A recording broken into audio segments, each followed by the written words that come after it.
खुशबू जैसे लोग मिले अफसाने में, एक पुराना खत खोला अनजाने में।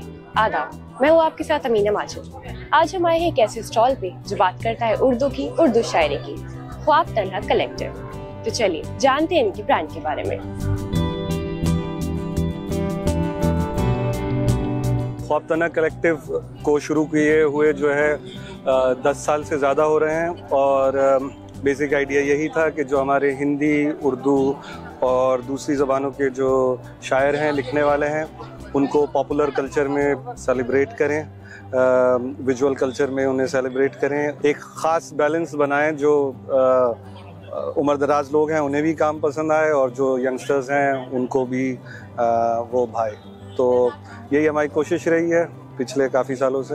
अलग अलग अंदाज में हम काम करते रहें। Multiple disciplinary artist, I work in multiple disciplines. तो हम म्यूज़िक भी करते हैं, पोस्टर्स भी करते हैं और लिखते भी हैं साथ के साथ में। गीत और गीतकार जो है हमारा टेबल कैलेंडर का थीम है इस बार।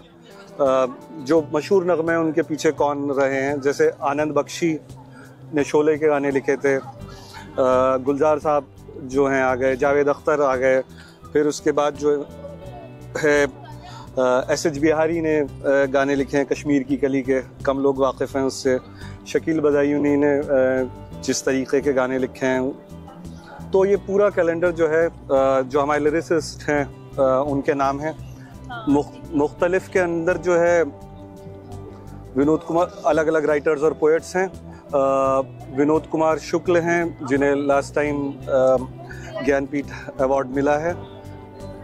मीना कुमारी हैं जो लिखती भी थी। अमृता और इमरोज़ हैं। सिल्विया प्लाथ हैं।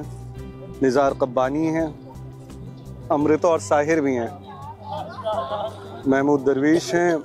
गुलजार साहब हैं। कैफ़ी आज़मी हैं। अपुर शंशार का भी एक पोस्टर हमने किया था तो उसको रखा है इसमें। कामू हैं और आरिफा सईदा ज़हरा हैं। ये मैं कोट पढ़ना चाहूँगा। वो कहती हैं कि ज़िंदगी किसी की भी आसान नहीं होती, ज़िंदगी किसी की भी आसान नहीं होती, ज़िंदगी को आसान बनाया जाता है प्यार से, खुलूस से, अपनाइयत से और सबसे बढ़कर बर्दाश्त से।